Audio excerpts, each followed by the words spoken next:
성경 봉독입니다. 다 같이 일어나셔서 창세기 28장 10절에서 22절까지 합독하시겠습니다. 창세기 28장 10절에서 22절까지 합독하겠습니다. 읽겠습니다. 야곱이 브엘세바를 떠나서 하란으로 가다가 한 곳에 이르렀을 때 해가 지자 거기서 밤을 지내게 되었는데 야곱이 돌 하나를 가져다가 베개를 삼고 그곳에 누웠다. 야곱이 꿈에 보니 사다리가 땅에 서 있고 그 꼭대기는 하늘에 닿아 있으며 하나님의 천사들이 그 위에 오르내리고 있었다. 또 보니 여호와께서 그 위에 서서 말씀하셨다. 나는 여호와 내 하나님이며 이삭의 하나님이다. 내가 누워있는 그 땅을 내가 너와 내 후손에게 주겠다. 너의 후손이 땅에 티끌같이 되어 동서남북으로 퍼질 것이며 땅의 모든 족속들이 너와 내 후손을 통하여 복을 받을 것이다. 보아라, 내가 너와 함께 있어서 내가 어디로 가든지 너를 지켜주겠고 너를 이 땅으로 돌아오게 하겠으며 내가 내게 말한 것을 이루기까지 참으로 내가 너를 떠나지 않겠다. 야곱이 잠에서 깨어 말하기를 과연 여호와께서 이곳에 계시는데 내가 알지 못하였구나 하고 두려워하면서 이 얼마나 두려운 곳인가. 이곳은 다름 아닌 하나님의 전이고 하늘의 문이구나라고 말하였다.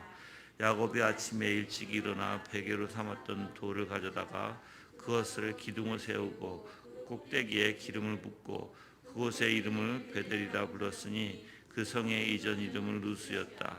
야곱이 서원하며 말했다.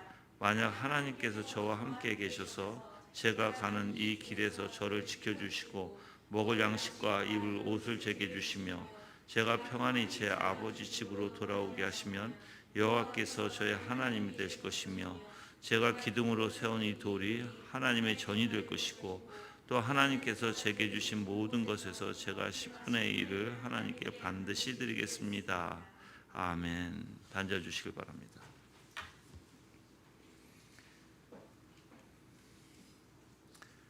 오늘 말씀 창세기 28장 지금 10절에서 22절까지 우리가 다 같이 합독하셨습니다. 그런데 오늘 주제 자체가 결점이 많은 우리를 보호해 주시고 동행해 주시는 하나님, 좀 길죠. 결점이 많은 우리를 보호해 주시고 동행해 주시는 하나님이라는 제목을 가지고 여러분들에게 말씀을 드릴 텐데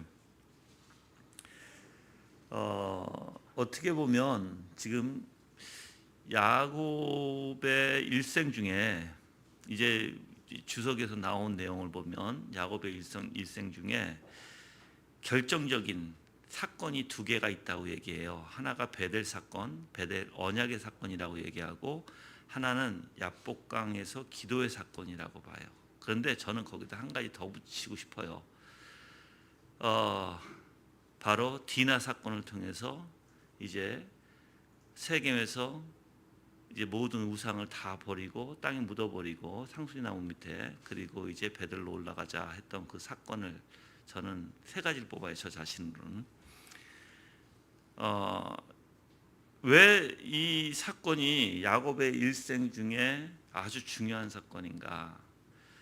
이 사건을 통해서요. 가만히 여러분들이 야곱을 이제 공부하다 보면 뭐가 나오냐면 야곱이 점점 하나님 앞에 가까이 가는, 어떻게 보면 신앙을 더욱더 진보적으로 더욱더 잘하는 원리가 이 세 사건이라는 거예요. 세 사건. 근데 세 사건 다 공통점이 있어요. 어떤 공통점이 있냐면 세 사건 다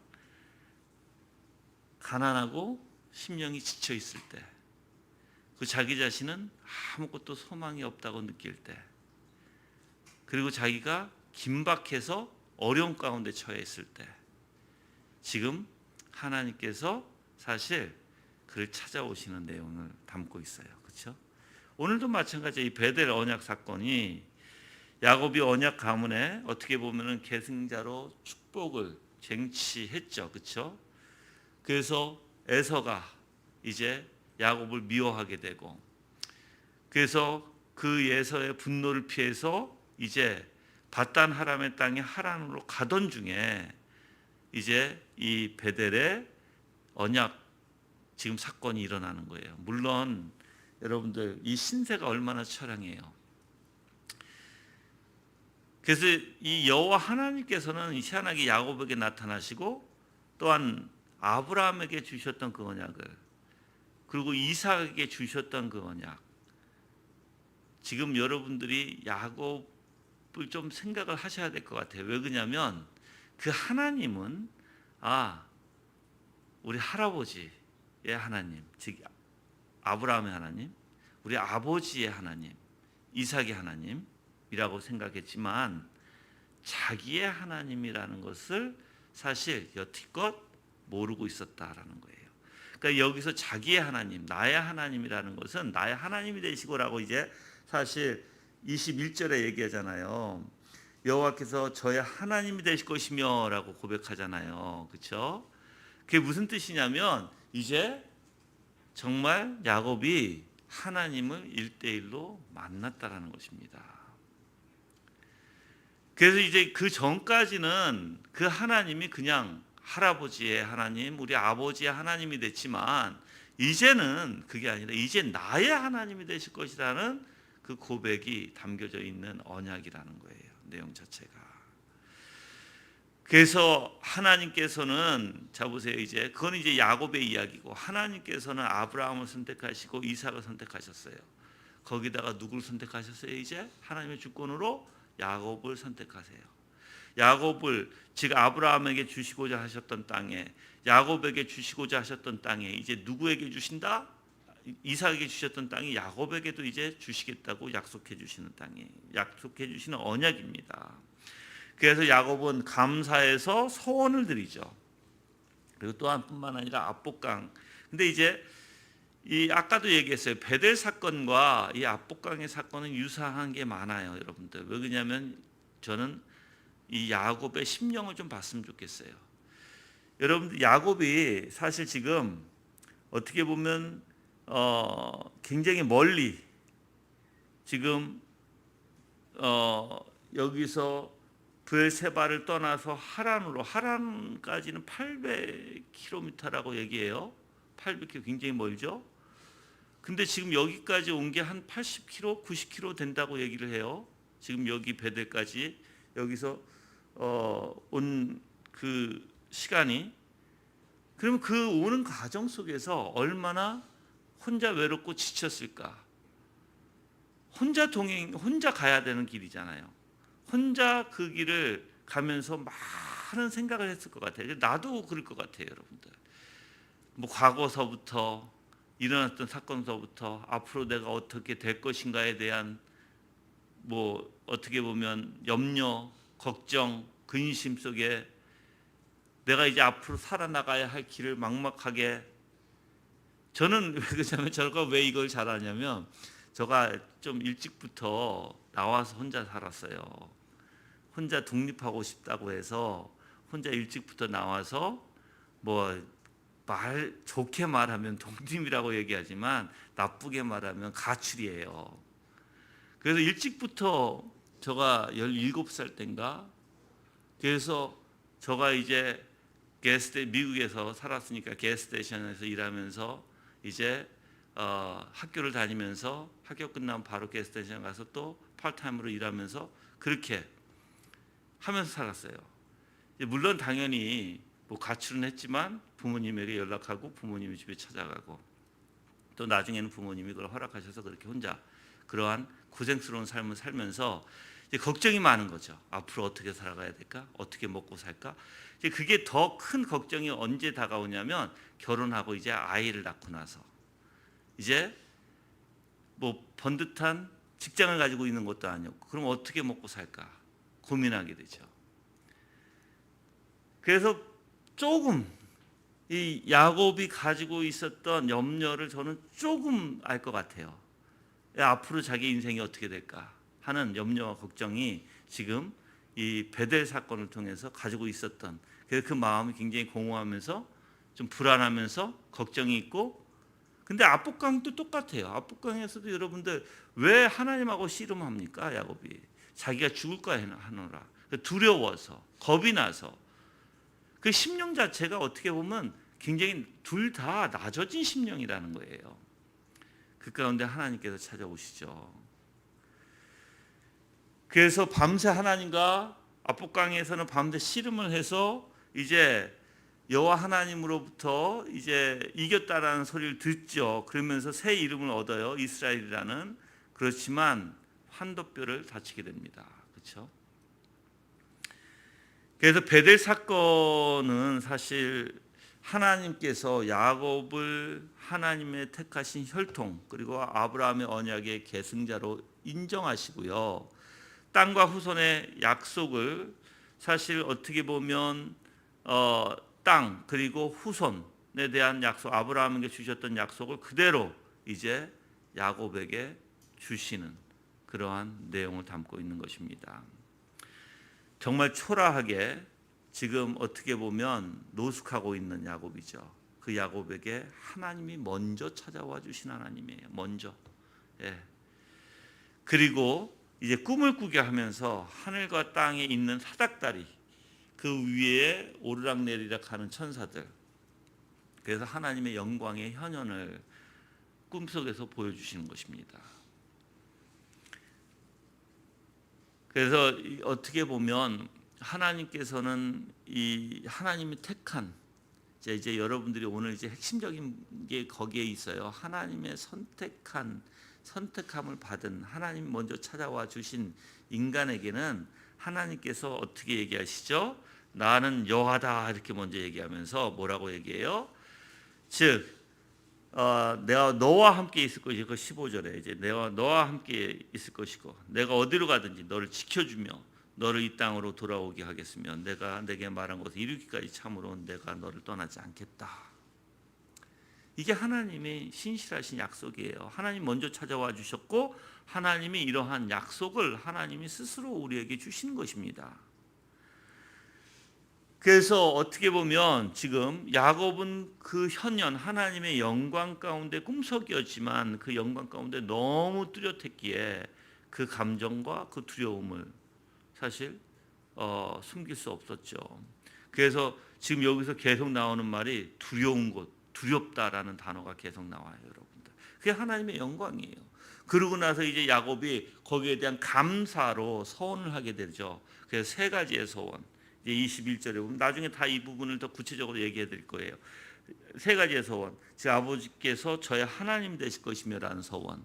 그리고 이곳이 바로 돌이 하나님의 전이 될 것이라는 것. 그리고 세 번째는 10분의 1. 제 모든 10분의 1을 하나님께 반드시 드리겠다는 서원. 이 세 가지의 서원을 합니다. 물론 저는 여러분들이 오늘 두 가지를 좀 생각을 했으면 좋겠어요. 하나는 인간의 연약함 가운데서도 버리지 아니하시고 우리를 선택하시고 우리를 이끄시고 우리를 보호해 주시는 하나님에 대해서 여러분이 좀 생각 좀 해보셨으면 좋겠고, 또 다른 하나는 인간의 연약함이에요. 이제 야곱이 우리가 다 야곱의 인생에 대해서 다 알잖아요. 야곱의 인생은 이렇게 하나님의 은혜 가운데서 주셨지만 자기의 꾀로 살아가잖아요. 그러면서도 하나님은 절대적으로 자기의 약속을 꼭 지키시는, 이루시는 신실하신 하나님이심을 우리가 볼 수 있는 것이죠. 그렇죠? 네. 그래서 오늘 이제 10절서부터 다시 읽으면서 여러분들에게 자세히 말씀을 드리겠습니다. 야곱이 이제 부엘세바를 떠나서 하란으로 가다가, 그래서 부엘세바라는 이 지명은 아브라함이 문제로 그랄 왕 아비멜렉과 협정을 맺은 데서 연유된 이름이에요. 부엘세바는 아브라함 이후 이삭 가족들이 계속해서 거기서 살고 있었어요. 그래서 하란까지는 800km 거리라고 제가 아까도 말씀드렸습니다. 그 11절에 이제 한 곳 이렇게 얘기죠. 한 곳. 그곳 또는 한 곳이라고 표현하거든요. 어떠한 정해져 있는 장소라는 뜻이에요, 이게. 이르렀을 때 해가 지자 거기에서 밤을 지내게 되었는데 야곱이 돌 하나를 가져다가 베개로 삼고 그것에 누웠다라고 얘기합니다. 즉 하나님께서 한 장소를 준비해 주신 거예요. 그러니까 여러분들 물론 노숙이에요. 사람들이 생각할 때 무슨 그런 게 무슨 하나님이 준비시켜 주셔, 그렇지만 아니에요. 그 노숙일지라도 아무것도 없는 들판일지라도 그래서 돌 하나 베고 잠을 잘지라도 하나님이 준비하신 곳이라는 것이에요, 여러분들. 그것에서 어떤 역사가 일어나요? 지금 하나님의 영광을 보는 역사가 일어나는 것이에요. 그래서 여러분들이 하나님께서 우리를 어떻게 인도해 주실지, 어디로 이끄실지는 몰라요. 우리가 어떤 사람은 생각하기에 여러분들 이 야곱에게 좋은 호텔, 좋은 방을 생각할 수도 있었겠죠. 그런데 하나님은 아니에요. 하나님이 준비하신 곳은 바로 지금 이 한 곳에 이르렀을 때 이제 돌베개를 자고 잠을 잘 수밖에 없는 곳을 하나님이 준비해 주셨던 것입니다. 하나님께서는 그렇게끔 야곱을 어떻게 하세요? 지금 야곱을 눈동자같이 살피신 하나님, 모든 것을 그렇게 계획하신 하나님. 야곱이 그러한 사건을 통해서 이제 자기 형을 두려워하고 형이 자기 해칠까 해서 이제 도망 나오죠. 도망 나오면서 그 가졌던 마음들, 물론 뭐 제가 여러분들에게 이 야곱이 올바른 방법으로 그 축복을 받았다고 얘기하지 않아요. 올바른 방법은 아니었어요, 그렇죠? 그렇지만 우리가 핵심적으로 봐야 될 게 뭐냐면 야곱이 하나님의 축복에 대한 열정이 엄청 컸다라는 거예요. 하나님의 축복에 대한 열정. 그래서 기생 라합도 여러분들 잘 생각해 보세요. 사실 잘못된 사고들이잖아요. 그러니까 잘못된 방법들이에요. 그러니까 거짓을 해야 됐고, 그렇죠? 또 잘못된 방법으로 자기의 축복을 얻지만, 그렇지만 하나님께서는 뭘 더 크게 여겨 주세요? 그 하나님에 대한 열정, 그걸 갖고 싶은 열정에 대한 은혜를, 그 생각을 더욱더 크게 여겨 주신다는 것이에요. 기생 라합도 여러분이 생각해 보시면 그 기생 라합이 우리가 얘기하는 와일라이라고 얘기하죠. 그러니까 하얀 거짓말. 예. 그렇지만 하나님은 뭘 하셨어요? 기생 라합을 믿음 있는 여인으로 취급하셨다는 거예요. 똑같이 지금 야곱도 어떻게 보면 자기 에서를 피해서 그렇게 축복을 갈망했던, 그래서 축복을 받고 에서를 피해서 나왔지만 그 모든 것이 하나님의 작정 안에 있었고, 지금 여기 이곳까지 지금 베델에 그 올 때까지도 하나님의 작정 안에 있었다는 것이에요. 그래서 하나님께서는 야곱에 대해서 큰 관심을 가지고 있는 하나님을 우리가 볼 수 있겠죠, 그렇죠? 그리고 또한 하나님께서는 야곱에게 이제 장차 이스라엘 백성을 통해서 인류 구속 사역을 이제 이루시기를 원하신 하나님을 이제 사실 야곱에게 이 잠자리를 통해서 나타나세요.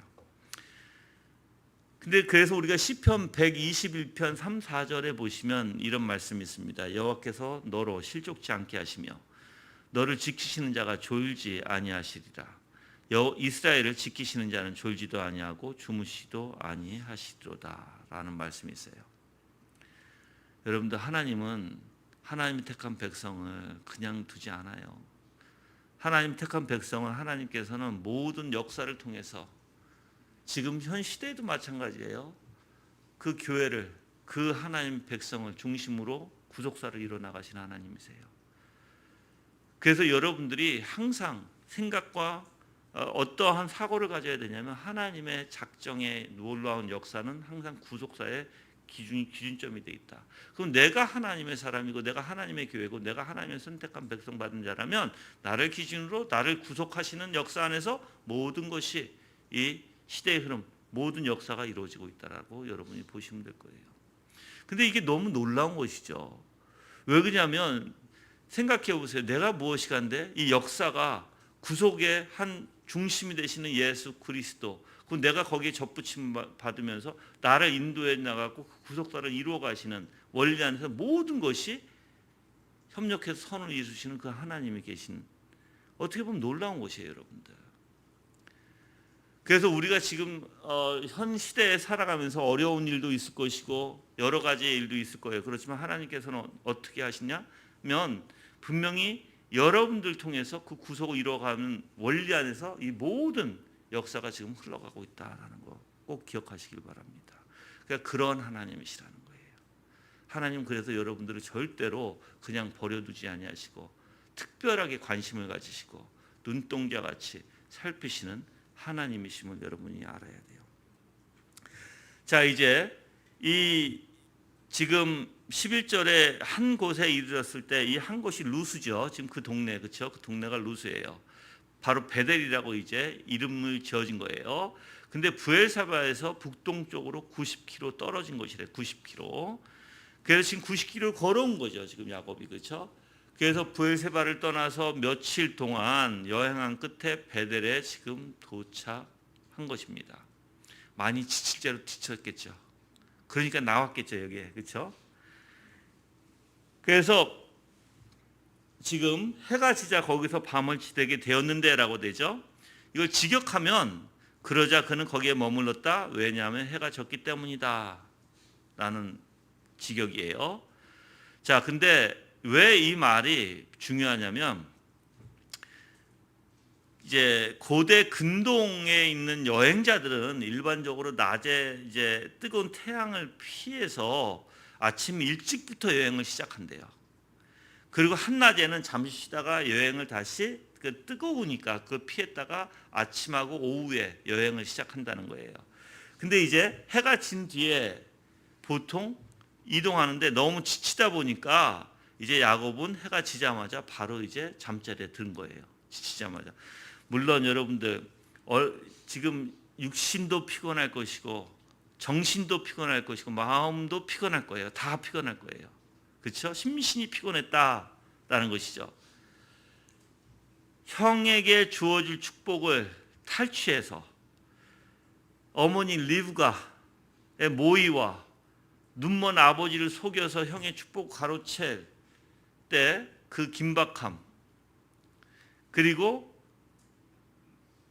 형이 이제 복수의 칼을 갈면서 이제 도피했던 그 마음의 조바심, 그리고 장거리 여행에서 오는 피곤, 그 정신적, 육체적 긴장감과 피로가 겹쳐서 야곱은 눕자마자 그대로 깊은 잠에 떨어졌을 것이다라고 주석은 말하고 있어요. 여러분들 이 심신이 지쳐 있을 때는 혼자 걸으면서 많은 생각이 있었겠죠. 또한 외로움도 있었을 거예요. 앞날의 걱정도 있었을 거예요. 지금 자신이 처해져 있는 그 처량한 현실 가운데서도 깊이 많은 생각이 있었을 거예요. 그런 것으로 저는 심신이 지쳤다고 봐요, 여러분들. 물론 걸으면서도 햇빛에 이제 며칠 걸었기에 육체적으로도 피곤했지만,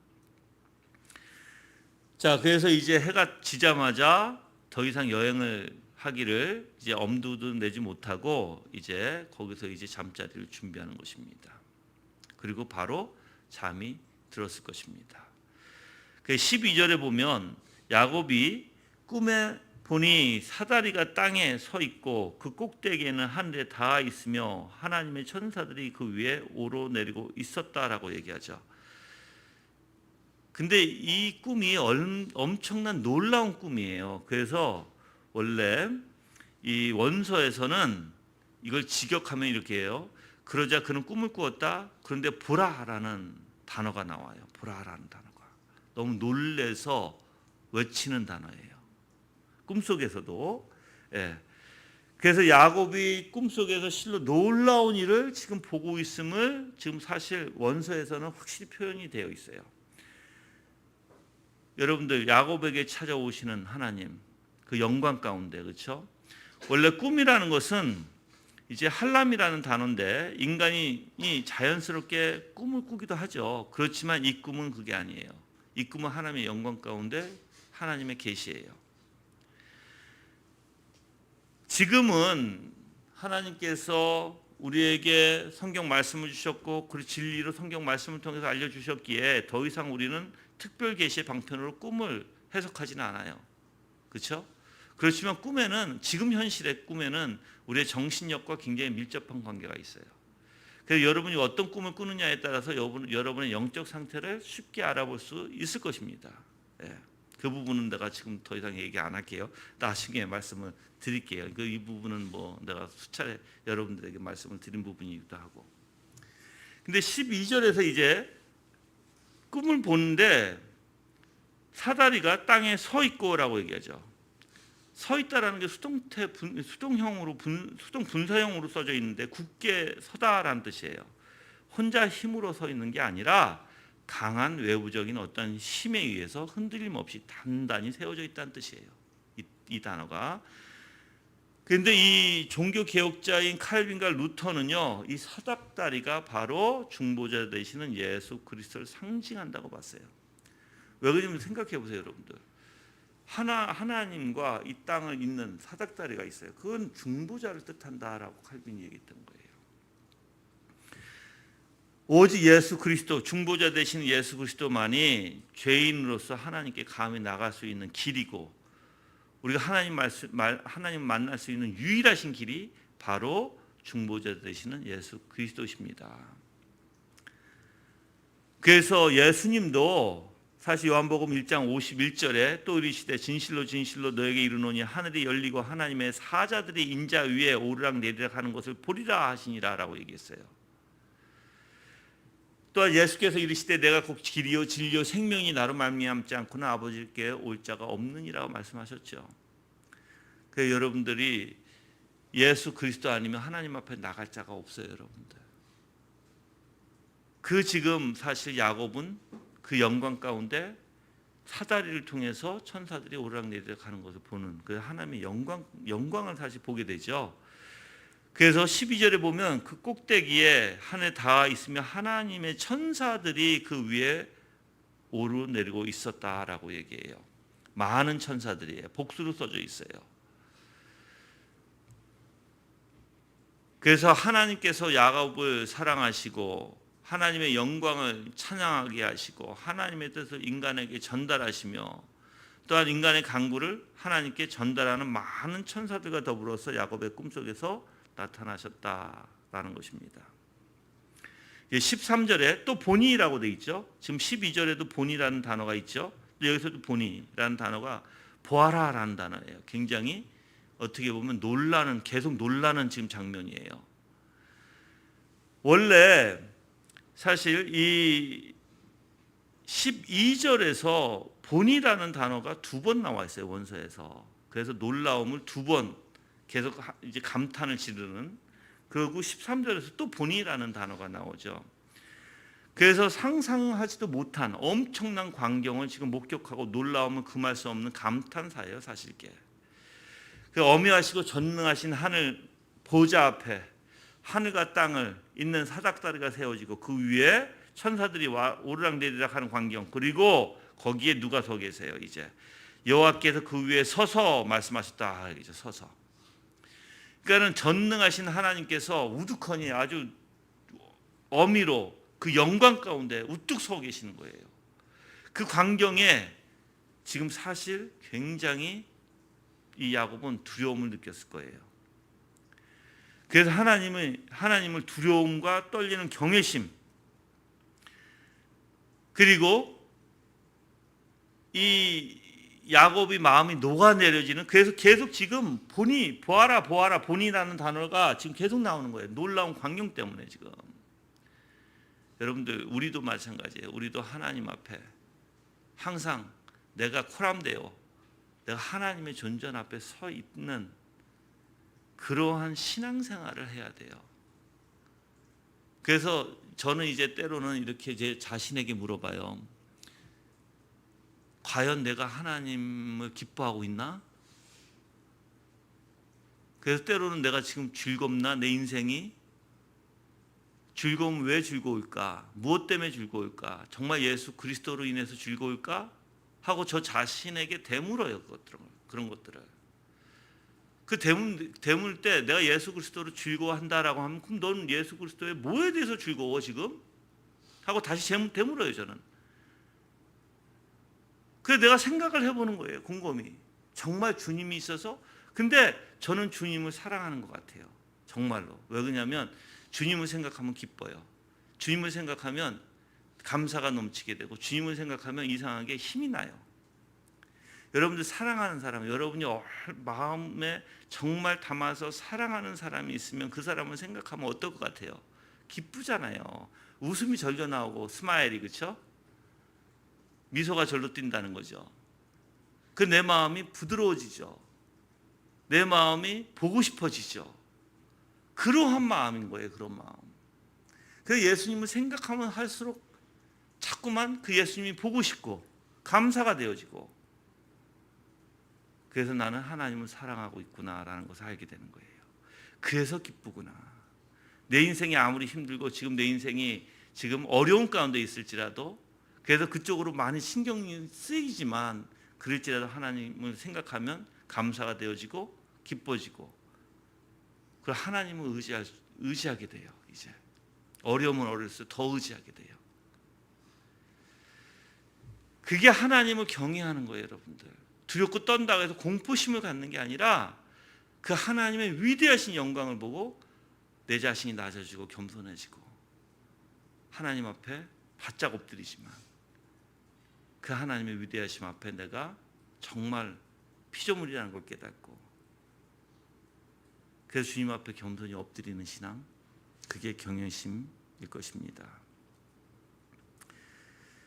그 시편 31편 19절에는 이런 말씀이 있어요. 주를 두려워하는 자를 위하여 쌓아두신 은혜, 곧 주께 피하는 자를 위하여 인생 앞에 베푸신 은혜가 어찌 그리 큰지요 라고 돼 있어요.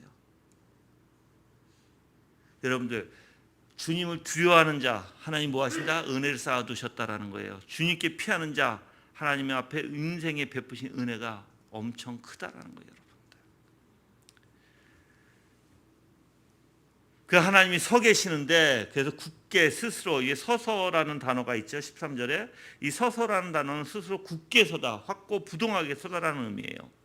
즉 이 단어의 의미를 조금 더 우리가 구체적으로 하나님의 그 속성과 연관시켜서 얘기하면, 영원 전부터 영원까지 자존하신 하나님, 절대적인 권세와 절대적인 하나님의 권위를 가지고 서 계시는 단어다라고 할 수 있다는 것이에요. 하나님은 여러분들 어떤 누구에게 도움을 받지 않아요. 의존하지도 않아요. 하나님은 스스로 어떻게 해요? 굳게 서 계시는, 영원하신, 영원 전부터 영원까지 스스로 홀로 계신 하나님. 그래서 자존하신 하나님이라고 얘기하잖아요, 우리가. 그렇죠? 그래서 하나님만이 전지전능하시고 자존자이시며 무소불위하시는 하나님이시다라는 것입니다. 여러분들, 그러한 하나님을 우리가 믿고 있는 거예요. 그런 하나님, 우리 하나님이 되시고 우리 아버지가 되시는 거예요. 그래서 여러분들이 그런 하나님을 의지한다면 두려울 게 없어요. 물론 내 뜻대로는 안 되겠죠. 인생에 하나님의 작전 가운데 하나님의 뜻에 우리 자신을 맡긴다면, 내 뜻이 아닌, 그래서 하나님의 뜻이 참되시고 하나님의 뜻이 올바르다는 것을 인정한다면 여러분들은 그 하나님을 더욱더 신뢰하게 될 것이고, 그 하나님을 생각하고 그 하나님이 우리를 다스려 주신다는 것에 오히려 감사하게 될 거예요. 왜? 저는 내가 지금 뭐 그렇게 나이는 많이 먹지는 않았지만 지금 쉬운 중반으로서 인생을 쭉 돌이켜보면 인간이 하는 건 뭐든지 망친다. 인간의 뜻대로 하고 인간의 방법대로 하는 거 다 그거는 옳지 않다. 그럼 뭐가 옳을까? 뭐가 내 영혼에 기쁨이 되고 뭐가 내 영혼에 정말 유익하게 될까? 그것은 오직 하나님의 뜻을 따르는 것이다. 자, 하나님의, 그래서 우리가 이 부분도 좀 조심히 다뤄야 될 것 같은데요. 왜 그러냐면 잘못하면 지금 이제 나중에도 이제 21절에서 제가 여러분들에게 설명을 해드리겠지만, 잘못하면 우리는 기복신앙으로 가요. 하나님이 뭔가 주셔야 기뻐하는, 그렇죠? 근데 하나님께서 나한테 잘 되게 해주셔야만이 내가 하나님을 믿는. 근데 여러분, 하나님의 뜻을 따른다는 것은 그런 게 아니죠. 내 뜻을 저버리고 내 방법을 저버리고 오직 하나님의 진리 가운데 하나님의 영광을 위해서 우리는 살아가야 되는 그 원리예요. 거기에 내 자신을 맡기게 되면 그 하나님의 영광 가운데, 진리 가운데 우리가 기뻐질 것이고, 우리의 마음이 더욱더 풍요로울 것이고, 우리의 마음이 더욱더 평화로울 것이에요. 그래서 하나님과의 관계 안에서 내 뜻을 저버리고 내 방법이 아닌 하나님의 방법으로 살아가야 될 줄 믿어요, 여러분들.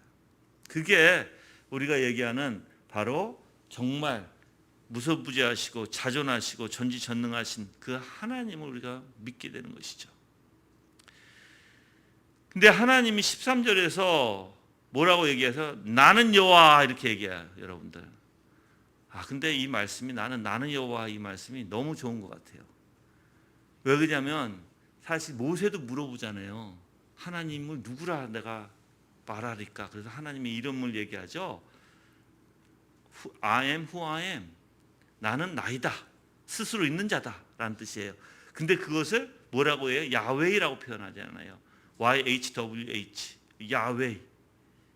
그래서 이 야훼라는 말씀이 이미 지금 모세 전에서부터 나와 있고 모세 전에서부터 지금 하나님이 나는 누구다? 여호와다. 그래서 여러분이 성경을 가만히 보면 창조 때 있잖아요. 창세기 1장에는 야훼 없어요. 그냥 하나님 엘로힘이라는 단어밖에 없어요. 근데 사람을 만들 때 여호와 이렇게 나와요. 사람을 만드실 때. 그게 무슨 뜻이냐면 세상을 만드실 때는 전능하신, 엘로힘은 전능을 뜻하거든요. 전지전능하신. 그래서 전능을 뜻하기 때문에 엘로힘이라는 단어를 써서 하나님 못할 것이 없으신 것을 다 드러내고 히브리 단어의 원리에서 그 다음에 야훼라는 단어는 신실하게 약속을 지키시는 하나님. 근데 약속하려면 누가 있어야 돼요? 상대방이 있어야 돼요. 그래서 인간을 만들 때 바로 비로소 야훼라는 이름이 2장에서 나오게 돼요. 이제 여러분이 보시면 알아요. 그러면서 계속해서 이제 하나님께서 나는 여호와다라고 얘기하시죠. 즉 무슨 하나님이다? 나는 지키는 스스로 내가 약속한 것을 지키는 하나님이다. 그것을 끊임없이 우리에게 주시는 거예요. 끊임없이. 너가 지키는 게 아니라 누가 지킨다? 내가 지킨다. 내가. 그래서 지금 이 거룩한 이름 바로 여호와 하나님은 강조적으로 표현하고 있어요. 특별하게 하나님이 과거에 맺으신 그 언약을 재확인하고 약속의 성취를 주시는 그 이름. 그래서 여호와 하나님, 아브라함에게 주셨던 약속, 이삭에게 주셨던 약속, 그 약속을 야곱에게도 반드시 지키시겠다고 하는 바로 야훼 하나님, 여호와 하나님. 그래서 이 이름이 나오면 바로 생각하셔야 돼요. 뭐가 나온다? 언약이 나오겠구나, 약속이 나오겠구나 생각하셔야 돼요. 그래서 우리는 이제 여러분이 단어 공부를 하잖아요. 단어 공부를 하면 성경에는 단어가 이제 이렇게 딱 자주 쓰는 단어들이 있잖아요. 최소한 우리가 다 자주 쓰는 단어들을 읽어보면 하나님이 그 다음에 뭘 하시겠다, 하나님 뭘 어떻게 하시겠다, 이게 나와요. 이게. 그래서 여러분들이 그 읽다 보면, 그리고 묵상하다 보면 지금 야훼가 나왔으니까 약속이 나오겠구나, 약속이 나오면 그걸 이루시겠다고 하시는구나, 이제 그걸 알겠죠. 그렇죠? 예. 그래서 분명히 만물에 있는, 천하 만물에 있는 건 다 변하고 사라질지라도 오직 여호와 하나님의 약속 영원 불변하시고, 그래서 여러분들이 이를 조금 더 의심치 말아야 돼요. 그래서 여러분들은 누굴 믿어야 된다? 하나님 아버지를 믿는, 그 약속을 믿는 자가 돼야 되는 거야. 아버지가 누구시기에, 그 여호와 하나님 누구시기에 그 약속하신 것을 믿으신다. 그 하나님이 여러분들이 약속하셨어요. 그리스도를 통해서. 그리스도께서도 약속하셨어요. 내가 너를 절대 버리지 아니하리라. 내가 너와 함께 있으리라. 그 누구도 하나님의 손에서 뺏을 자가 없으리라. 그렇죠?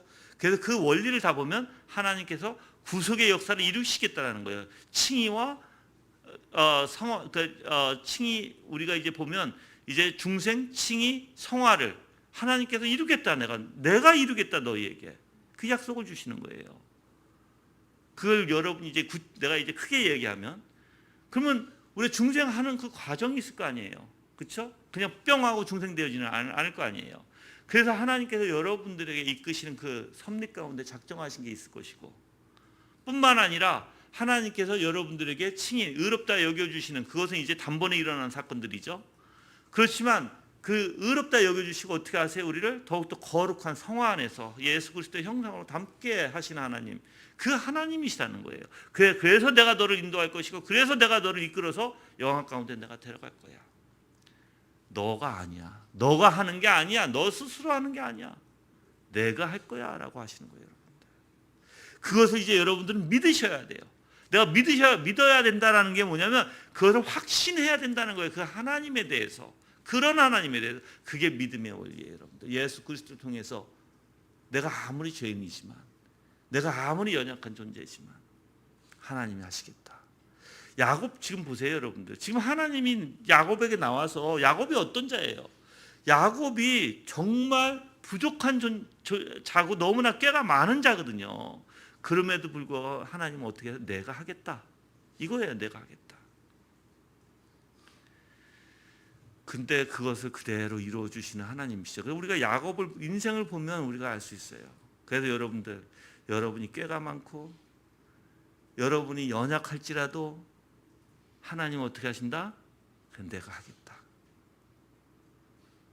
너무 걱정 염려하지 마세요. 그런데 우리가 또 한 가지 있어야 돼요.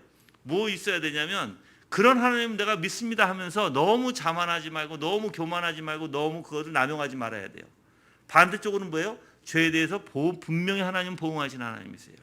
내가 죄를 지면 하나님은 나를 보응하세요. 예, 거기에 대한 보응. 그래서 저는 때로는 정말 우리 가정 가운데도 힘든 일이 있겠죠, 그렇죠? 아이들을 통해서도 힘든 일이 있을 것이고, 그러면 저는 내 과거에 내가 죄 짓던 것을 생각을 해요. 왜 그러냐면 그게 어디 안 가요. 내가 아무리 생각해봤자 그게 어디 안 가요. 그 내 죄, 내가 저지른 죄들로 인해서 내가 아이들을 잘못 가르쳤고, 아이들을 잘못 가르치면서 아이들에게 어떠한 내가 사고를 심어줬는지까지 생각하게 돼요. 그러면 그러니까 그럴 수밖에 없지, 애들이. 그게 당연히 답이 나와요. 그러니까 뭐 아이들을 책망할 것도 아니에요. 왜 그러냐면 다 내 잘못이에요. 다 내 잘못이기에 내가 잘못 살았고, 내가 아이들에게 잘못된 것을 인지시켜줬고 인식시켜줬기 때문에 그 아이들이 여러분, 물론 아이들도 죄인이죠. 그렇지만 그 아이들은 부모를 먹고 산다라고 얘기하잖아요. 부모의 행동과 부모의 말과 부모의 모든 것을 가정 안에서 다 일거일투족 보면서 자라는 아이들. 거기에 따라서 자기의 방어 기제가 이제 피어지게 되고, 방어 기제를 통해서 여러 가지 잘못된 행동들이 나오게 되는 원리. 그거를 내가 왜 잘못 잡아줬을까?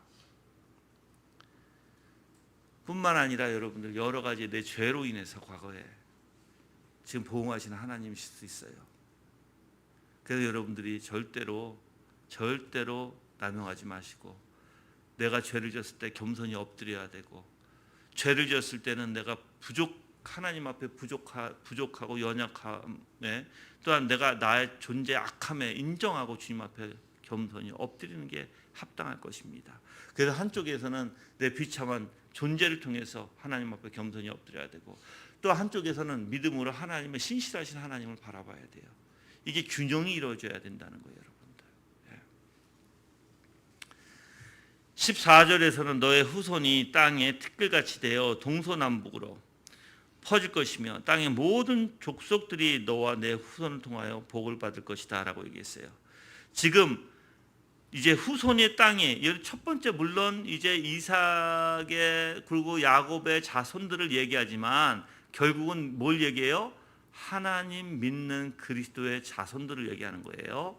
1차적으로는 물론 지금 야곱의 자손들을 얘기하지만, 여기에서는 핵심적인 건 뭐예요? 바로 그리스도의 자녀들을 얘기하는 거예요, 여러분들. 그래서 퍼질 것이라는 거예요. 퍼지다는 것은 뭐가 팍 터져서 쫙 뿌려지는 걸 얘기해요. 터져서. 그래서 땅의 모든 족속들이 너와 내 후손을 통해서 복을 받을 것이다. 이게 바로 교회의 원리예요, 여러분들. 교회는 이 세상이 복이 돼야 돼요. 세상의 복. 복이 어떤 복? 복음을 전하기 때문에 그들에게 하나님을 전하는 복이 돼야 된다는 것이에요. 그게 그래도 이 하나님의 백성들은요, 어디 가서든 하나님의 말씀을 전해야 되고, 하나님을 전할 때 그들에게 복을 전하게 되는 거예요, 여러분들. 복이 다른 게 아니죠. 가장 큰 복은 그래서 최고의 선이라고도 얘기하죠. 하이델베르그에서 최고의 선이 뭐가 최고의 선이 될 수밖에 없어요? 이 땅에서도 가장 위대한 것, 하늘에서도 가장 위대한 것이 최고의 선이다. 그게 바로 예수 그리스도시다라는 거예요. 여러분들 나가서 정말 예수 그리스도를 전할 때 그게 이 세상에 복이 되는 것입니다. 그들은 우리를 통해서 복을 받는 것이고요. 그래서 축복의 통로라고도 노래가 있잖아요, 여러분들. 그래서 여러분들이 다른 게 아니라 정말 세상에 나가서 여러분들이 복음을 전파하고 예수 그리스도를 전파하는 복된 복을, 그래서 여러분이 복을 가져다가 그들에게 전하는 그리스도인이 되기를 바랍니다. 그게 바로 교회라는 거예요. 근데 하나님이 약속해 주신 거예요. 이제 지금 야곱에게. 그래서 내 후손을 통해서 복을 받을 것이고, 이제 15절에 또 보아라 내가 너와 함께 있어. 이제 여기서 보아라라고 하는 것은 지금 하나님께서 그런데 보라 내가 너와 함께 있다라는 뜻이에요. 그래서 전지전능하신 하나님께서 지금 도망자 야곱에게 함께 하신다는 사실을 이제 보아라라는 단어에서 그게 놀라운 일이다라는 뜻이에요. 그게 놀라운 일이다. 야, 내가 너와 함께 하는 건 놀라운 일이야, 이런 뜻이에요. 하나님이 지금 말씀하시는 게. 예. 근데 너와 함께 있어서 내가 어디로 가든지 너를 지켜주겠고 너를 이 땅으로 돌아오게 하겠으며 내가 내게 말한 것을 이루기까지 참으로 내가 너를 떠나지 않겠다. 이 구절을 들으면 여러분들 정말 마음이 위로를 받아요. 하나님이 어떤 분이시다. 나를 지켜주시고 나를 떠나지 아니하시는 분이시다. 그래 너와 함께 하시겠다. 이 뜻은 도움을 줄 때, 행동을 함께 할 때, 운명을 같이 할 때 쓰는 단어예요. 그래서 하나님께서는 야곱을 그냥 단지 외부에서 도우시겠다는 게 아니라 어디 가든지 함께 동행하고 함께 할 것이며 운명까지도 같이 할 것이다라는 것을 지금 약속을 주시는 것입니다. 그런 하나님이세요, 여러분들. 저는 그래서 여러분들이 이렇게 전지전능하신 하나님께서 도우신 하나님, 또 행동하시며 운명까지 같이 하시겠다는, 그래서 아버지의 집에서 떠나서 외롭게 지금 동행자 하나 없이 이 들판에서 홀로 버려져 있는 야곱에게 다가오셔서 이렇게 약속을 해주신다. 여러분들 얼마나 감격스러울까요? 얼마나 마음이 벅찰까요? 하나님의 영광이 그냥 임할지라도 벅찬데 거기에 내 마음이 외롭고 쓸쓸하고 내가 불안할 때 하나님이 이렇게 임하신다 나한테. 그래서 그 약속을 주신다. 그래서 내 안에 가득 하나님의 영광으로 차인다. 이게 복 중의 복이라는 거예요, 여러분들. 지금 야곱은 너무나 감격에 차 있었을 거예요. 감격에.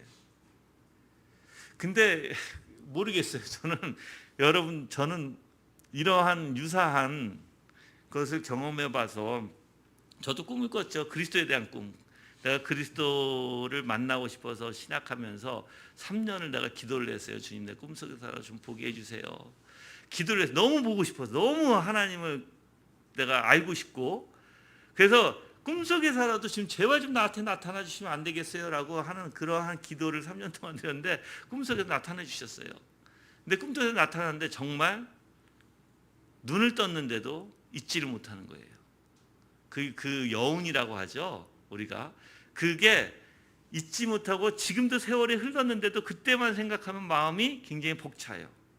그 꿈만 생각하면 정말 벅차요, 여러분들. 물론 그 계시는 아니에요. 계시라고 하면 그냥 꿈이에요, 꿈. 알았죠? 그냥 꿈이라고 표현할게요, 꿈. 근데도 벅차다고요, 여러분들. 근데 이 지금 영광 가운데 나타나신 이 하나님 보고 얼마나 벅찼을까 싶어요, 여러분들. 야곱이. 예. 그래서 운명까지 같이 하시겠다. 이 세상에 살아갈 때 절대 내가 너를 혼자 내버려 두지 않겠다 라고 약속해 주신 하나님. 그래서 너를 지켜주겠고 라고 해요. 널 지켜주겠고. 이 지켜주겠다라는 이 다른 단어가 의역해 보면 그리고 내가 반드시 너를 끝까지 지켜주리라 라는 뜻이에요. 의역하게 되면. 그래서 실로 전능하실 뿐만 아니라 언약에 신실하신 하나님 보호를 약속해 주셨으니 야곱은 틀림없이 힘과 용기를 얻었을 것이다 라고 주석에서는 표현을 해요. 여러분들 우리에게도 동일한 약속을 주시는 거예요. 하나님의 선택한 백성에게 야곱에게만 이 말씀을 주신 게 아니라 그대로 우리에게도 동일하게 예수님께서 주셨고 예수님께서도 계속해서 우리에게 절대 내가 너를 떠나가지 아니하리라 라고 얘기하셨고 그 누구도 하나님의 손에서 우리를 빼앗을 자가 없다고 약속하셨고 그 약속이 그대로 신약의 예수 그리스도를 통해서 그대로 이루어지는 거예요. 우리에게 여러분들. 그러면 한 가지 여러분들 생각해 볼게요. 지금 이렇게 지금 이 야곱이 광야에서 어떻게 보면 들판에서 외롭게 힘들고 지칠 때 약속해 주신 이 하나님, 그래서 야곱에게 위로가 되신 하나님이시죠. 우리에게 여러분들, 만약에 여러분이 참된 그 약속이 신실하게 나에게 하나님이 해주신 약속이라고 생각하신다면 여러분도 위로를 받으셔야 돼요. 그 안에서 힘을 얻으셔야 돼요. 제가 이걸 좀 더 구체적으로 표현해 볼게요. 여러분들의 상태와 상관없이 하나님은 여러분들을 지켜주시겠다는 거예요. 하나님이 여러분들과 같이 하시겠다, 보호하시겠다라는 거예요. 여러분의 상태와 상관없이. 그래서 하나님은 여러분들을 분명히 이끌어 주신다는 거예요. 여러분이 때로는 죄를 지을 때 하나님께서 돌이키실 것이고, 여러분이 마음속에 악이 있을 때 하나님께서 여러분 낮춰주실 것이고, 깨닫게 해주실 것이고, 계속해서 악으로 뻗쳐나가게 하시는 하나님이 아니라는 거예요.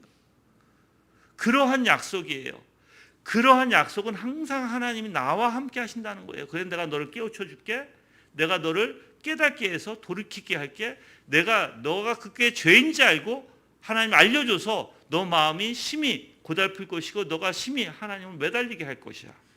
그게 다 하나님이 우리와 함께 하시고 나를 보호해 주시는 약속의 근원이에요. 여러분들, 어렵고 힘들 때 내가 기도하죠. 그것도 약속이에요. 하나님을 바라보게 하시는 그게 약속의 원리예요. 그래서 우리가 어렵고 힘들고 지칠지라도, 지금 우리 교회도 문제가 있잖아요. 여러분들, 지금 외부에서 지금 우리 걸고 넘어지고 자꾸만 괴롭히잖아요. 어떻게 보면 지금 홀로 스스로 싸워야 되는 입장이에요. 우리 교회가 그 어떤 누구에게도 도움을 받을 수가 없는 입장이에요. 하나님만 의지하며 싸워야 되는 길이에요. 그래서 하나님께서 보호해 주신다는 이 믿음이 있다라면 내 마음에 담대해질 것이고 위로를 받을 것이고, 그 영광 가운데 여러분들이 그래야 하나님은 나는 부족하지만, 나는 하나님 없이는 절대적으로 절망스럽지만 하나님을 바라보고 하나님께서 하신다니까 내 마음에 위로가 되는 거예요. 그게 내 마음에 용기가 되는 거예요. 그 야곱도 마찬가지예요. 여러분들, 하나님께서는 우리에게 동일하게 보호와 위로의 말씀을 주시고 계신 하나님이십니다. 험악한 세상을 살아갈 때 하나님의 도우심을 우리는 확신할 수 있을 것입니다. 그래서 하나님의 말씀에 이사야서 41장 10절에 두려워 말라, 내가 너와 함께 함이라, 놀라지 말라, 나는 내 하나님이 됨이라, 내가 너를 굳세게 하리라, 참으로 너를 도와주리라, 참으로 나의 의로운 오른손으로 너를 붙들리라 라고 얘기해요. 이사야 41장 10절 말씀에서. 그게 하나님의 약속이에요. 그게. 그래서 아무리 어렵고 지칠 때 여러분이 이제 해야 할 게 있어요. 하나님 앞에 겸손히 무릎 꿇으세요. 하나님을 인정하시라는 거예요. 그런 하나님, 하나님 나를 지키시는 하나님이시고, 하나님은 죄를 미워하시지만 내가 주님 앞에 무릎 꿇고 항상 주님을 의지한다면 하나님은 나를 건지시는 하나님, 내가 때로는 지쳐서 때로는 연약해서 내가 죄를 지을지라도 하나님 나를 가만두지 아니하시는 하나님이시구나. 그걸 인정해야 된다는 거예요.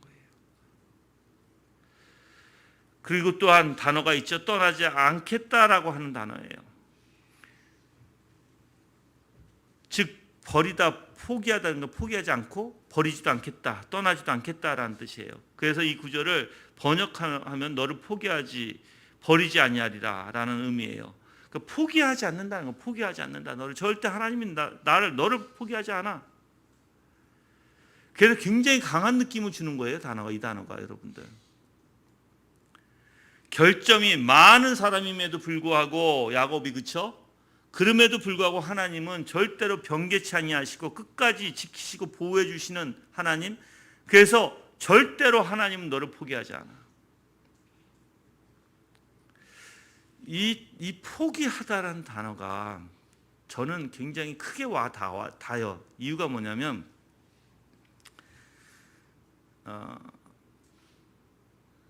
우리 아들이 저한테 한 말이에요.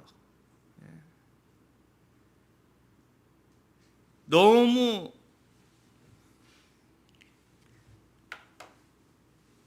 그 아이도 힘들겠지만, 자기도 힘들고 지치고 어렵겠지만,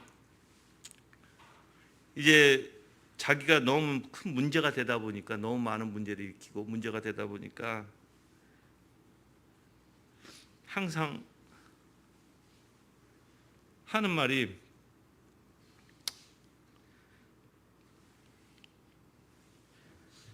자기를 포기하지 말아달라라는 말을 해요.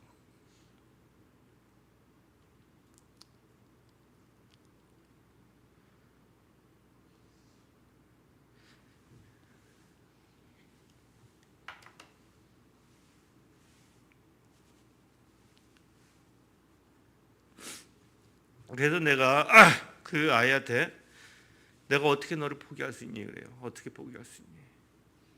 부모의 책임을 다하는 게 포기하지 않는 거예요, 여러분들. 부모의 책임을 다하고, 그래서 제가 이 포기하다라는 단어에 굉장히 큰 은혜를 받거든요. 하나님은 우리를 포기하지 않으세요. 그 책임을 다 하신다는 것입니다.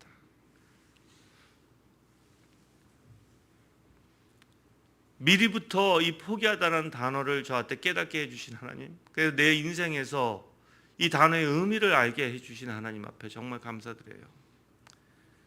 근데 하나님은 그래요. 포기하지 않으세요, 여러분들. 여러분이 아무리 문제를 일으켜도 부모의 같은 마음일 것 같아요. 물론 더 하시겠죠. 우리 자식이 정말 문제를 일으키고 아무리 힘든 일이 있을지라도 부모로서 어떻게 자식을 포기합니까?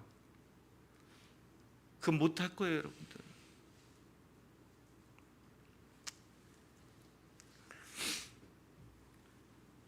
그래서 하나님께서 사실 이 단어는 포기하지 않는다라는 이 단어가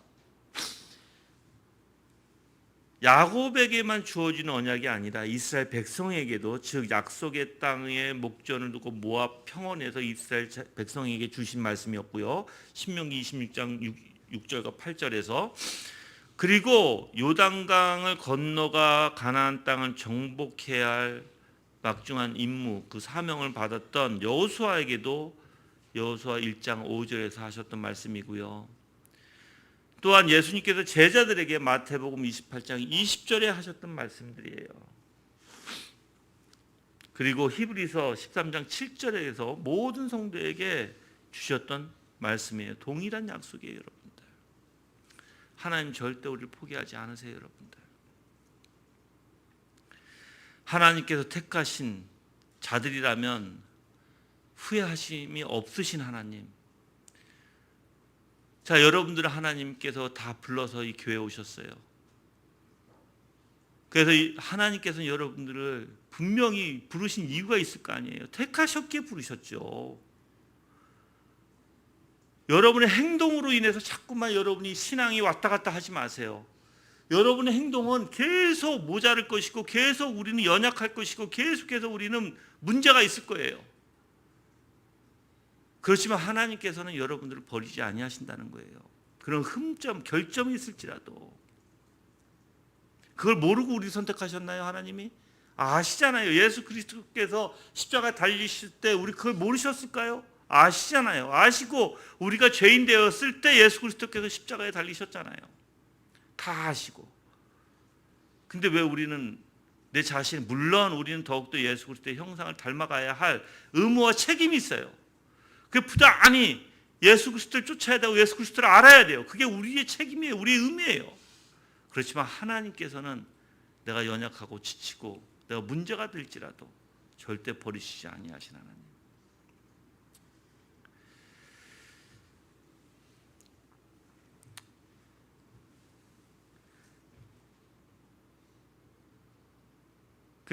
여러분들이 모르겠어요. 여러분들이 나중에 정말 이제 아이들이 커서 아이들이 문제를 많이 일으키면 안 되겠지만 저는 근데 또 문제를 많이 안 일으키면 저같이 이 마음을 알까 싶은 생각도 들어요. 문제를 많이 일으켜서 아이가 엄마, 아빠 나 포기해 주지 말아요. 나 포기하지 마세요. 라고 얘기해. 그때는 여러분들 그 말이 둘 중에 하나인 것 같아.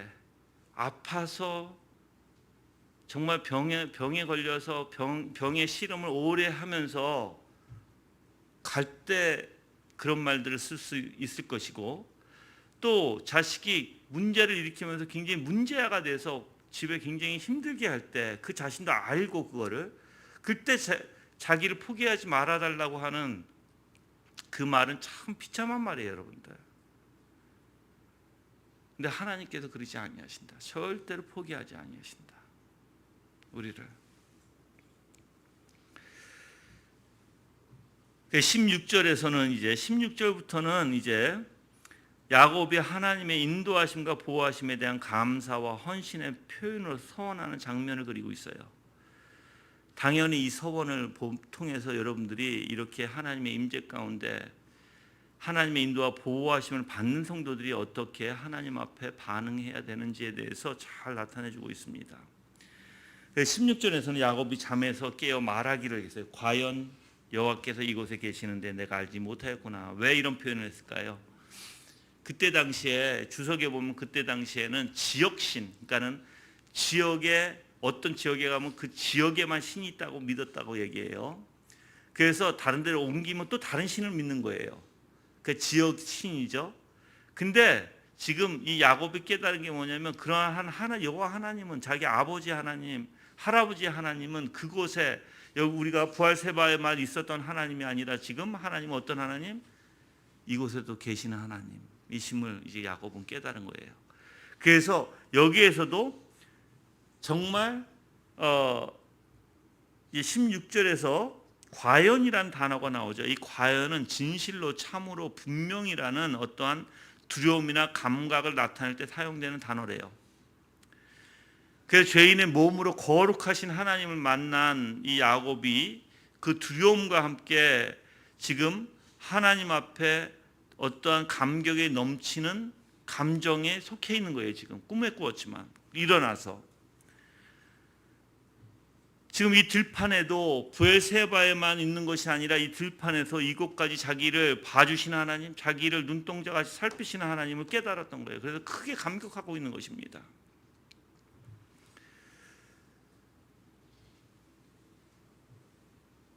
그래서 지금 이 베델, 이 들판에서도 지금 야곱은 하나님의 임재를 체험하게 되고, 그래서 하나님과 1대1로 지금 임재 가운데 그 경험을 했던 야곱. 그래서 여러분들 우리 또한 하나님께서 우리 삶에 계속해서 임재 가운데 경험하게 해주세요. 그걸 믿으셔야 돼. 그 임재 가운데 경험해 주신다는 건 뭐냐면 하나님의 말씀을 오늘날에는 깨닫게 해주시는 거예요. 그 임재가 다른 게 아니에요. 말씀으로 우리를 깨우쳐 주시고 말씀을 통해서 더욱더 그리스도의 생각과 마음으로, 그래서 무엇인가 분명히 하나님이 어떤 분이신지 알게 하신 하나님. 그래서 우리가 야다라는 단어를 쓰고 기네스코라는 단어를 쓰는 거예요. 알다, 하나님을 알게 하시는 하나님이시라는 거. 그게 임재의 원리예요, 여러분들. 그 임재 가운데는 하나님이 확실히 어떤 분이신지 알게 돼요. 그게 믿음이라는 단어와 연관이 돼 있어요. 확실히 깨닫게 되는 원리. 그래서 여러분들이 항상 하나님은 어떻게 돼요? 우리와 함께 하신 하나님. 그래서 잠언서 8장 17절에 나를 사랑하는 자들이 나의 사랑을 입으며 나를 간절히 찾는 자가 나를 만날 것이라 라고 얘기하세요. 여러분들, 하나님은 우리를 사랑하시고 우리에게 다가오시고 우리가 하나님 앞에 간절한 마음을 갖게 하시는 하나님이세요. 누가 하신다? 하나님이 해주신다라는 것입니다. 그리고 또한 17절에 그래서 두려워하면서라는 단어가 나왔죠. 지금 두려워하면서 이 얼마나 두려운 곳인가, 이곳은 다름 아닌 하나님의 전이고 하늘의 문이구나. 여기서 여러분들 희한한 게 하나 있어요. 물론 이 두렵다라는 것은 얼마나 떨리는지라는 단어예요. 얼마나 떨리는지, 직역하게 되면. 그래서 전율하다, 떨다라는 뜻을 가지고 있고, 그래서 큰 존경심과 경외심을 가지고 있는 두려움이에요. 여기서 공포심이 아니라. 근데 우리 성경에서 보면 죄인들이 하나님 앞에 섰을 때, 뭐 이사야도 마찬가지지만 항상 이러한 두려움을 갖게 돼요. 그래서 어떻게 보면 자기 자신의 죄로 인해서 하나님 죽을까 하는 두려움도 있지만 하나님의 영광 가운데 경외심과 하나님의 하나님의 그 위대하심을 발견하는 그 두려움도 있어요. 예. 같이 겸하는 것이죠. 오늘날도 마찬가지일 거예요, 여러분들. 하나님의 임재가 우리에게 임할 때, 우리를 깨닫게 해주실 때, 그 영광을 보는데, 하나님의 말씀을 통해서 그리스도의 영광을 볼 때는 정말 나의 비참함도 깨닫게 됐고, 그래서 이제 조나단 에드워즈는 이런 표현을 하죠. 즉 그러니까는 이제 우리 창조주의 하나님에 대한 영광, 구속주에 대한 예수 그리스도의 영광을 바라봐야 된다고 얘기해요. 이 두 개가 차이가 뭐냐면 창조주의 하나님 앞에서는 우리가 한없이 비참한 존재가 되는 거예요. 그 위대하신 하나님 앞에. 그래서 그 영광을 볼 때 우리는 어떻다? 낮아지고 우리는 겸손해질 수밖에 없다. 근데 구속주의 그리스도의 영광을 보면 뭐가 나오죠? 사랑과 자비와 은혜와 우리를 구속해 주시고자 하시는 그 영광을 보게 된다는 거예요. 그래서 이 두 가지를 다 봐야 된다라고 얘기해요, 에드워즈는. 저도 그 맞다고 분명히 생각하고 있고요. 그래서 하나님 앞에, 그래서 우리가 율법이라고 얘기하잖아요. 율법을 가르쳐야 된다, 교회에서. 근데 율법을 가르쳐야 된다라는 이 말이 잘못 사람들이 생각할 때 어떤 행위만 가르친다, 그게 절대 아니에요. 그게 잘못한 거예요. 칼빈은 율법을 구약으로 얘기했고요. 또한 칼빈은 구약에서 구약에 나오는 하나님을 얘기한 거예요. 그러면 왜 이 표현이 율법이냐 보면 율법은 두려움을 주기 때문에 그래요. 죄인들에게. 그럼 구약에서 어떤 하나님을 보여주세요? 하나님 진노하시는 하나님, 즉 죄인들을 가만히 두지 아니하시는 하나님을 보게 되잖아요. 그러면 그래서 에드워즈가 한 말이 그거예요. 즉 하나님의 영광, 창조주 하나님의 영광을 보면 이 죄인들은 어떻게 된다? 두려워 떨게 된다. 죽을까 해서. 그 위대함에, 그 전지전능하심에, 그 거룩하심에 두렵게 된다. 그런데 거기에서만 머무르면 안 되고 이제 구속주이신 예수 그리스도의 영광을 봐야 된다. 자비와 긍휼과 사랑으로 대속해 주시는 예수 그리스도, 우리의 죄를 용서해 주신 그리스도, 그 영광을 봐야 된다. 그래서 이 두 가지를 제시하고 있어요, 여러분들. 근데 여기서 또한 좀 깨닫지 못하는 단어가 문장이 하나 나오는데 그게 바로 뭐냐면 하나님의 전이에요. 뭐라고 하죠? 바로 이곳은 이랬어요. 이곳은. 근데 전이 있어요, 없어요? 없잖아. 들판이잖아. 지금 전이 있는 게 아니라 돌 하나가 지금 자기 베개로 뱉던 돌밖에 없는데 그게 무슨 전이야?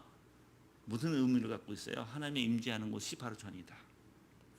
하나님은 어떠한 건물을 원하시지 않는다.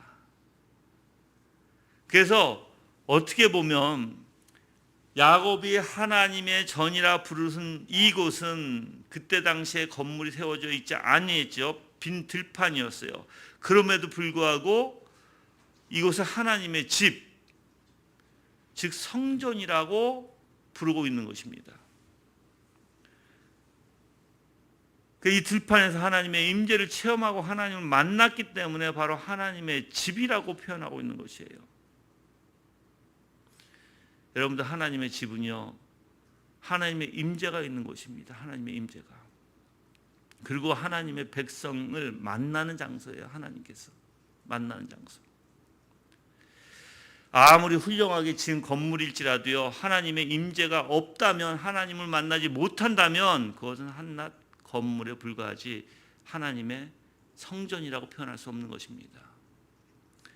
그래서 여러분들, 그 임재가 여러분 안에 있다라면 여러분이 하나님의 성전이 돼요. 그래서 고린도전서 3장 16절에 너희가 하나님의 성전인 것과 하나님의 성령이 너 안에 거하신 것을 알지 못하느냐라고 얘기하죠. 지금 야곱이 하나님의 임재를 체험하고요, 바로 그곳을 하나님의 전, 베트 엘로힘, 즉 베델이란 뜻이죠. 예. 그래서 저는 여러분들이 이곳이 바로 이제 예루살렘은 이곳에서 17km 떨어져 있어요. 17km. 그래서 하나님께서 가나안 땅을 이제 이 자손들에게 주시겠다는 약속을 주시지만 그 임재 가운데 약속해 주시고 그 임재 가운데 깨닫게 해주시고, 그리고 그 임재 가운데 이제 야곱이 행한 일이 있어요. 18절에, 창세기 28장 18절에 야곱이 아침에 일어나요 베개로 삼았던 돌을 가져다가 그것으로 기둥을 세우고 그 꼭대기에 기름을 붓고 그곳의 이름을 베델이라 불렀으니 그 성의 이전 이름은 루스였다라고 얘기해요. 여기서 이제 이게 와우법이라고 해서 계속적으로 연속되는 그 과정에 있는 건데요. 지금 얼마나 감격스러웠으면 지금 야곱이 하는 행동이 아침 일찍 일어나게 돼요. 그 꿈을 깨서 아침 일찍 일어나 가져다가 세우고 붓고라는 단어예요. 이 네 가지의 단어는 계속적으로 지금 이루어지고 있는 단어예요. 그러니까 얼마나 감격했으면 그것을 마음에 마음에 담고 그 정신이 하나님을 향한 정신이 얼마나 뚜렷했으면 이렇게 계속해서 연장선상으로 이렇게 일어나서 돌을 가져다가 기둥을 세우고 기름을 붓는 일을 했을까? 바로 즉각적으로. 그 정도로 지금 야곱이 하나님의 임재 가운데 영광을 보고 나서 한 행동이에요, 여러분들. 그리고 이제 20절에 야곱이 서원하며 말하죠. 만약 하나님께서 저와 함께 계셔서 제가 가는 이 길에서 저를 지켜주시고 먹을 양식과 입을 옷을 제게 주시며 제가 평안히 제 아버지 집으로 돌아오게 하시면 여호와께서 저의 하나님이 되실 것이며 제가 기둥으로 세운 이 돌이 하나님의 전이 될 것이고 또 하나님께서 제게 주신 모든 것에서 제가 10분의 1을 하나님께 반드시 드리겠습니다. 첫 번째, 여러분이 이 20절에서 알아야 될 게 뭐냐면 만약이라는 단어 때문에 많이 오해를 해요. 하나님 앞에 조건부를 거는 거 아니야? 이렇게 얘기해. 만약에 지켜주시면 이렇지 근데 그게 아니에요, 여러분들. 지금 그 뜻이 아니에요. 이미 약속을 주셨어요. 그것을 이루어 주시옵소서라는 간구함의 원리예요, 지금. 근데 우리가 잘못하면 만약이라는 단어를 통해서 하나님, 만약에 하나님이 이렇게 해주시면, 조건부를 하나님 앞에 걸 수 없어요. 우리들은 인간은 피조물이기 때문에 하나님 앞에 조건부를 내걸 수 있는 인간들이 아니에요. 우리는 하나님의 명령하에, 오직 하나님의 말씀하에 우리는 순종밖에 없는 거예요. 순종이냐 불순종이냐. 순종이면 하나님의 은혜 가운데 하나님께서 분명히 그 영광 가운데 하나님이 우리에게 큰 은혜를 더욱더 부어주실 것이고, 근데 불순종이다, 계속해서 불순종으로 나간다, 그 하나님을 계속해서 거부한다, 끝까지 거부한다, 그것은 지옥밖에 없을 거예요, 여러분들. 물론 불순종하다가 다시 돌아오는 사람들도 있죠, 하나님 은혜로. 그래서 여러분들이 하나님의 말씀은 절대적이에요, 우리에게. 그 어떠한 우리는 토를 달 수도 없고 하나님 앞에 사실은 우리가 이렇게 조건부를 달 수도 있는 존재들이 아니에요, 여러분들. 우리는. 그래서 이 부분을 오해하지 말아야 된다는 거예요. 근데 많은 사람들은 하나님 뭐 해주시면 내가 이렇게 할게요, 뭐 해주시면 이렇게 할게요. 그거는 올바른 절대 기도도 아니고 신앙도 아니에요. 그건 잘못된 사고예요, 여러분들. 우리는 절대적으로 하나님이 말씀하신데 어떻게 해야 된다? 순종해야 된다. 그것밖에 없다. 그게 피조물이 마땅히 해야 할 일이다. 그거 싫으면 여러분들이 하나님 되시면 돼요. 하나님이란 뜻이 뭔데요, 여러분들? 하나님의 뜻은 하나님의 뜻대로 마음대로 하실 수 있는 분이라는 뜻이거든요. 하나님이 주권하에. 근데 내가 내 뜻대로 한다? 그건 내가 하나님 되고자 하는 거예요, 여러분들. 피조물은 안 그래야 돼요. 피조물은 하나님의 진리 안에 우리가 진리를 삼아야 되고 진리에 우리는 순종해야 되고 순종해야 하는 존재인 줄 믿습니다. 그래서 지금 서원을 하죠. 서원을 하는데 지금 이 서원 자체가 만약 하나님께 저와 함께 계셔서 약속해 주신 거죠. 위에서부터 약속해 주신 거예요. 계셔서 제가 가는 이 길에서 저를 지켜주고, 이것도 위에서 약속해 주신 거예요. 그리고 입을 옷을 제게 주시며 보호해 주신다는 것이죠. 제가 평안히 제 아버지 집으로 돌아오기, 이거 다 약속해 주신 거예요, 위에서. 그럼 뭐예요? 하나님께서 저의 하나님입니다. 이게 첫 번째 서원이에요. 첫 번째 서원. 여호와께서 저의 하나님이 되실 것이며 이제 더 이상 자기는 자기의 모든 것을 버리고 주님을 의지하겠다. 주님만 사모하고 주님만 예배드리겠다. 오직 주님만으로 살겠다. 주님을 경배하겠다라는 것이죠. 그게 첫 번째고, 두 번째가 이 돌이 하나님의 전이 될 것이고 라는 거예요. 두 번째, 전을 세우겠다. 그 세 번째는 10분의 1을 반드시 하나님께 드리겠다. 이 세 가지는요, 바로 야곱의 신앙을 바탕, 그때 당시에 하나님의 은혜 가운데, 충만 가운데, 지금 영광 가운데 지금 고백하는 원리예요, 이 서원이. 근데 지금 여러분들 생각해 보세요. 나는 웃긴 게 하나 있어요. 야곱이 이것을 당장 실현했나요? 실행했나요? 아니죠. 얼마나 꾀를 많이 부렸어요. 근데 내가 봤을 때 이 서원을 야곱이 지켰다고 표현하지 않아요. 저는 하나님이 이 서원을 찾으셨다고 표현해요. 저는 야곱이 그렇게 꾀를 냈지만, 꾀를 낸 삶이었지만 하나님이 이 서원을 스스로 찾으셨다는 거예요. 여러분들, 그러면 여러분이 한번 생각해 보셔야 될 거예요. 이 서원이 어떻게 나왔을까? 진짜 야곱이 은혜 받지 않은 상태에서 그냥 멀쩡한, 은혜 하나도 받지 않는 자기의 이성적인 원리에서 나왔을까? 아니에요. 이 서원은 하나님의 은혜 가운데, 하나님의 영광 가운데, 하나님의 임재 가운데 감격해서 나온 서원이에요. 그 서원 누가 하신다? 누가 지키신다? 하나님이 지키신다. 하나님이 그 서원을 다시 되찾을 것이다 라는 거예요. 여러분들, 그래서 여러분들, 때로는 내가 감격해서 하나님의 말씀에 임재 가운데 깨달음을 통해서 하나님 그 맞습니다, 하나님이 옳습니다, 내가 이렇게 내 자신 하나님 앞에 바치겠습니다 라고 하는 서원들, 누가 찾으신다? 하나님이 찾으신다. 여러분은 하나님 앞에 바치지 못해요. 근데 하나님이 찾으실 거예요, 그 서원을. 그래서 우리가 가만히 생각하고 말하는 것들을 생각해 보세요. 저는 내가 하나님의 임재 가운데 하나님의 말씀을 깨닫고 내가 하나님 앞에 내가 그렇게 서원했던 것들을 난 기억하거든요. 왜냐하면 감격스러워서 서원했던 거기 때문에. 그래서 그 중에 서원했던 것 중에 하나님, 저는 하나님의 말씀을, 진리를 선포할 것입니다. 어떻게 되든 이 진리만을 저가 고수할 것입니다.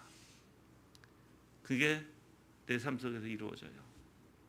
그 서원을 찾으신 하나님, 그래 너가 정말 진리를 선포해? 그래 내가 선포하게 해줄게. 여러 방면으로 선포하게 하신 하나님, 여러 방면으로. 우리 교회가 아무리 힘들지라도, 나한테 아무리 핍박이 있을지라도 선포하게 하신 하나님이시죠. 그래서 바울이 로마로 끌려가면서 그 복음을 전하게 하셨던 하나님, 로마에 가서도 너는 그 복음을 전해야 된다고 하셨던 말씀, 저도 마찬가지인 것 같아요. 이 세상에 하나님의 진리된 말씀을 선포하고 어떻게든 정말 하나님의 백성들을 깨우쳐서 정말 하나님 앞에 인도하는 일, 그 일이 그들이 알았던 몰랐던 상관없이, 생각해 보세요. 바울도 그때 전할 때 주변에 있는 사람들이 뭐라고 그랬어요? 바울을 다 욕했어요. 바리새인들이나 로마인들이나, 너가 나를 지금 이 잠깐 사이에 나를 개종시키려고 하느냐까지 얘기하죠. 여러분들 똑같아요. 그들이 듣던 말던 하나님께서 선포하게 하시는 진리의 말씀은 어디 가서든 선포되어져야 돼요. 예. 이렇게 야곱이 은혜 가운데 선포했던 서원, 하나님이 찾으십니다. 하나님께서, 그래서 여러분들은 지금 하나님께서 약속해 주신 거 하나님이 찾으신다는 거 꼭 기억하세요. 하나님이 여러분들을 구원하시겠다. 예수 그리스도를 통해서 그 중보자 되심으로 그 중보자가 대속해 주셨고, 그 중보자로 인해서 여러분들이 은혜를 입었다면, 그리고 그 중보자를 통해서 하나님이 여러분들을 구원하신다고 하신다면 분명히 이루실 줄 믿습니다. 그러한 하나님을 여러분들은 더욱더 신뢰하시길 바라요. 우리의 인간은요 부족해요. 항상 절망적이고 항상 우리는 부족한 존재들이에요. 그런 존재를 믿는 게 아니라 오직 예수 그리스도, 중보자 되시는 예수 그리스도를 믿는 신앙이 되기를 여러분 기도합니다. 다 같이 합심으로 기도하시는데, 오늘 말씀을 통해서 정말 결점이 많은 우리를 보호해 주시고 동행해 주신 하나님, 그래서 우리와 함께 하시고 너를 지켜주시고 너를 떠나지 않겠다고 하시는 이 약속, 그 하나님이 어떤 분이신지를 생각하면서 기도하는 시간 갖겠습니다. 다 같이 합심으로 기도하시겠습니다.